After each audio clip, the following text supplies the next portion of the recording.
नमस्कार दोस्तों, स्वागत है आपका हमारे YouTube चैनल पर। अगर आप हमारे YouTube चैनल पर नए हैं तो कृपया हमारे चैनल को सब्सक्राइब करें, लाइक करें और शेयर करें। राजस्थान की भूमि पर हजारों वीर वीरांगनाएं हुए हैं। इसी राजस्थान के इतिहास में एक ऐसी वीरवाला हुई है जिसे आज हम सभी हांडी रानी के नाम से जानते हैं।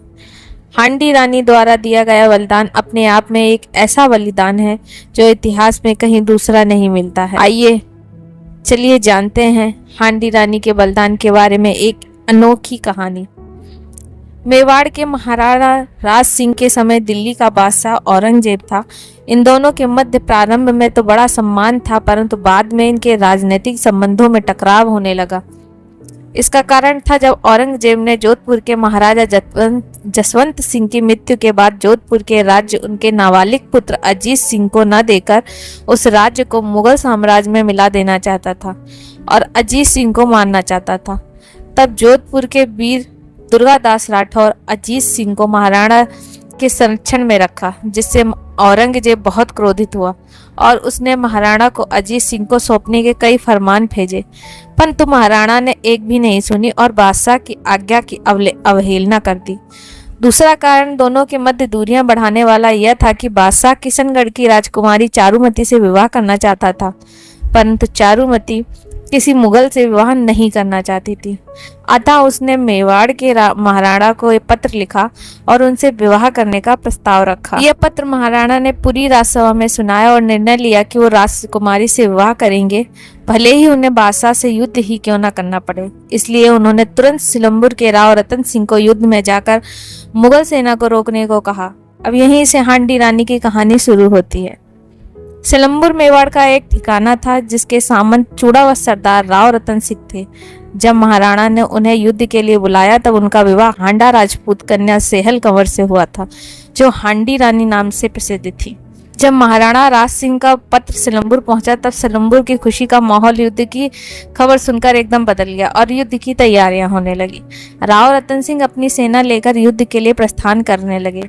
तब हांडी रानी ने उनका कुमकुम तिलक करके उनको युद्ध के लिए अलविदा किया।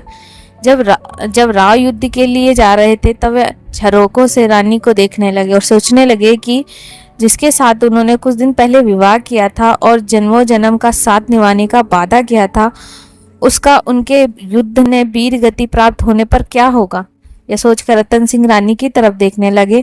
तब रानी उन्हें उनका राजपूती धर्म याद करवाती हैं और उन्हें युद्ध में प्रस्थान करने को कहती हैं। जब राव रतन सिंह युद्ध के लिए जा रहे हैं, सैनिक को बुलाया और कहा कि जाकर रानी से कहें कि राव जी को उनकी एक निशानी चाहिए जिससे वे युद्ध में जाने से पहले देख सके और अपने मन को युद्ध में स्थिर कर सके। यह सेवक यह संदेश लेकर सिलंबुर पहुंचा तो उसने रानी की दासियों से रानी को संदेश देने को कहा और कहा वे इसका उत्तर जल्दी दे दें।